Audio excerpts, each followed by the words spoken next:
Swarm and Azure. Doctor Who Flux's main antagonists by the looks of things. Two of the most visually striking villains of the Chris Chibnall era, nay, of the entire modern series so far. Their style, their dialogue, their sheer, ever-present charisma that is just dripping from the two of them. It's honestly something else entirely. To me, when I first saw them, I instantly made the connection to them being almost a Doctor Who-ized version of Pinhead and the female Cenobite from the Hellraiser franchise. And frankly, I think that comparison still holds true, and, as a lover of that franchise, I love them so much. But, what are they going to do? What is their plan?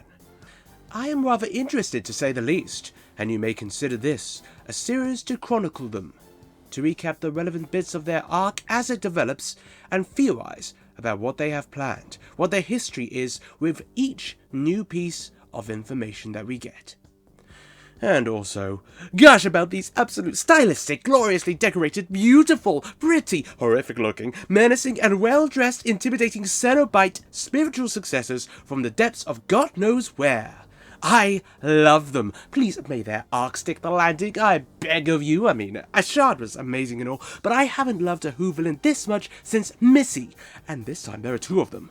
And they serve nearly all the time that they're on screen. It's honestly impressive. But I digress. Wait a minute, no! I am on topic! This series is SWARMWATCH. I know, catchy title. I thought of it myself. It's not very original at all, but I thought it was funny, so therefore I went with it. Why not, hey? I've got a cold. And it's going to be your weekly, hopefully, update on the goings-on of our two favourite people, Swarm and Azure. Excuse my slightly strained vocals, as I established earlier, I have a bit of a cold. It's been most unpleasant, but oh well. Also, we have to note just how good they look. They are designed exceptionally well, from the prosthetics to the wonderful work that Ray Holman has put into their costumes. They are glamorous, so stylish, and yet at the same time, absolutely ghoulish. They really do carry the aura of the Cenobites amongst them in their manner and their style. I mean, if they ever get into leather at some point, then good lord. But the shoulder pads, man, they're just... these guys are 80s villains through and through, and they are superb. If I ever find a way to adequately cosplay them, I will let you all know. But that is going to take some work, I assure you. A lot of work. Just for the prosthetics alone. Ooh. So, where shall we begin? Oh yes, the beginning, obviously. The introduction of Swarm in the Halloween apocalypse, and, with more specifically, him establishing a psychic connection with the Doctor to show her the old Swarm, the older incarnation. Immediately we know this guy now has a lot of history to his character, and the fact that it starts out with him in captivity, well, I mean, it's just less than ideal for him, but oh well. We know it's going to be rectified very, very soon. He has been imprisoned with an intended indefinite sentence so far for many, many years, a millennia even, by the Division. Now, the Division is basically the MI5 of Gallifrey, can we say, maybe. Tasked with intervening at times where the Time Lords refused due to their, well, prime directive of not getting involved or whatever, the stuff that really ticked the Doctor off enough to leave. It's a long, mostly untold story, so to cut that short, Swarm has definitely been a menace. Enough of one that he's been held in heavy-duty confinement. Time Lords Encentek and K-Tosks arrive to check that the lock's still on with the intention of getting out of there and not engaging in conversation with Swarm. So anyway, after checking that the lock is indeed still on, Encentek engages in conversation with Swarm. It's too easy, honestly. Long enough for Swarm to disengage the containment field and then use his psychic powers to sap away her life force and then regenerate into the classy sheen of Swarm that we now know. Her life's work ended in failure as he escapes the Division and heads into the wild world of reality outside of captivity. Oh, and not before killing K-Tox as well, of course. See, he likes leaving no stone unturned. It's quite something, really. No witnesses. He's a clean killer. That's our Swarm. Meanwhile, Anna and John. A nice little couple who live in the Arctic Circle. A nice, mild life. Nothing really happening. Just two people who exist. Until the beacon is activated. Consider that mild life dead. Azure, having pulled a master by hiding herself away, witnesses John's death before her eyes, regaining her true self at Swarm's will.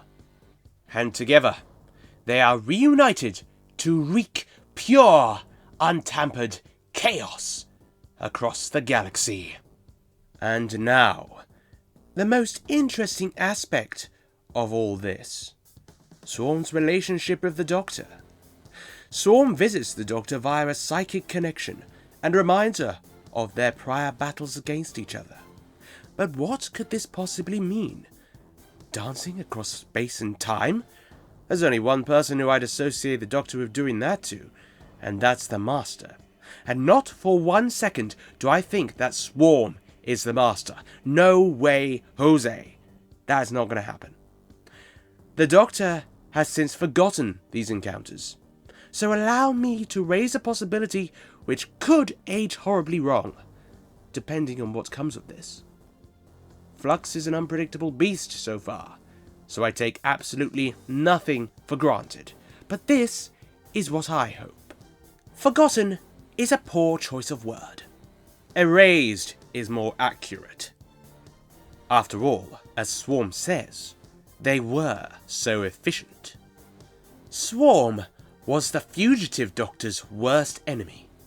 They did battle during her time as a division agent before she had to go into hiding. Their battles so fierce, so destructive, that it even took the Doctor against any division protocol just to defeat him and Azure. Maybe something related to Swarm culminated her having to leave in the first place. But I simply love the idea of it being Joe Martin's Doctor that fought all these terrible, obliterating battles against Swarm in something like a parallel to the Doctor and the Master, which would be deeply fascinating. It's these sorts of stories that pretty much write themselves, because I want to hear everything about their battles. I want to know the context. I want to hear everything about this guy. I want to see them, or hear them even. It's such a cool concept for a villain, and let's not leave Azure out of the mix as well, because her part in this is just as important given who she is to Swarm.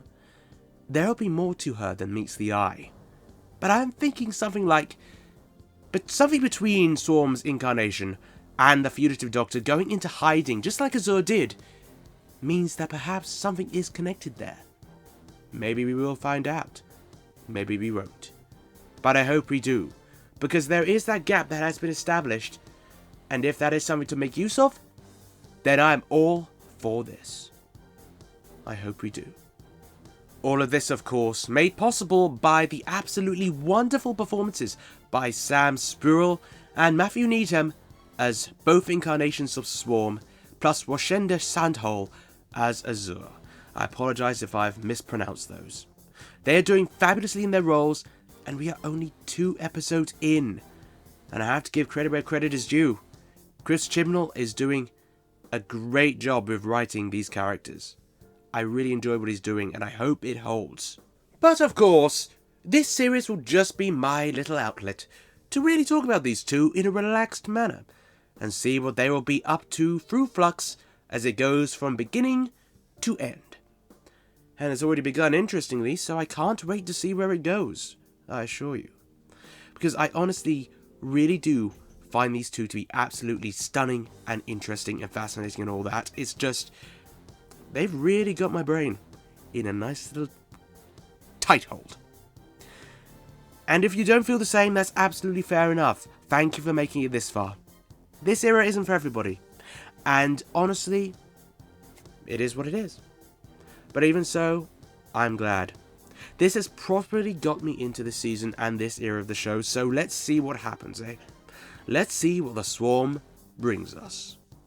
Comment below with your own theories. I'll be doing another episode on War of the Sontarans very soon, so keep your eyes open for that. But until then, see ya!